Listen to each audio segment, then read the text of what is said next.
Hello guys! Ayan, share ko lang po sa inyo itong aking Queen of the Night na bigay lang sa akin ng kaibigan ko. Ito po, nilagay ko lang ito sa tubig ng 3 months. Ito na po yung kanyang mga ugat. Ayan, nilagyan ko rin ng konting bato at saka marble.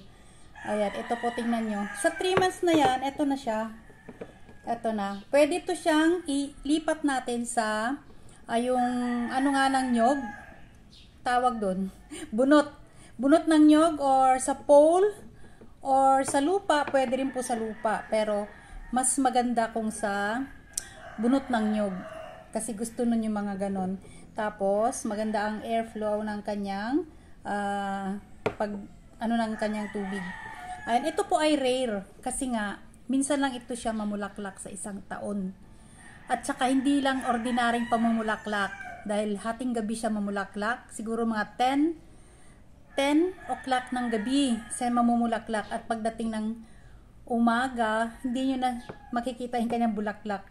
Nalalanta na siya agad. Kaya ganun ka-rare ito. Minsanan lang. Pero alam nyo ba na ang mahal nito noon? Siguro hanggang ngayon mahal pa rin ito. Kaya alagaan ko to ng mabuti kasi nga eto, maganda siya. Diba, rare. Ito ay ano rin ng cactus. Family din siya ng cactus, kaya maganda siyang alagaan. Para din siyang ano, yung dahon niya ay parang yung dragon fruit, pero iba yung dragon fruit, may ganun-ganun. Ito hindi naman masyado, tingnan nyo. Ang ganda niya, guys, ang ganda. Ang ano niya, oh, ang kinis ng kanyang mga dahon, kinis. Ayan, ito naman meron siyang ito. Hindi ko alam, ugat ba to o ano? Hindi ko alam kung ano to kasi nga ito binigay lang sa akin ng ganito na. Hindi ko nakita yung kanyang pinaka mother, hindi ko alam. Pero ito ay sanga lang at nilagay ko lang sa tubig. At ito nga, 3 to 4 months yata ito.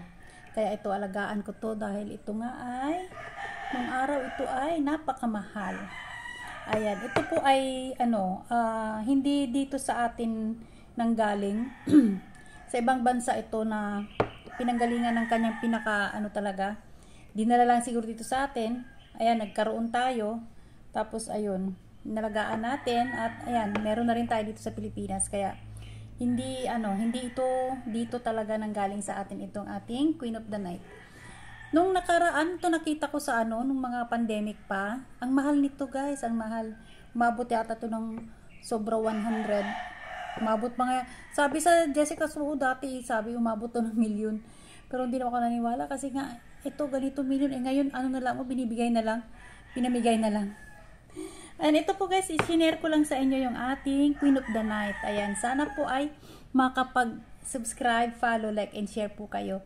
Maraming salamat!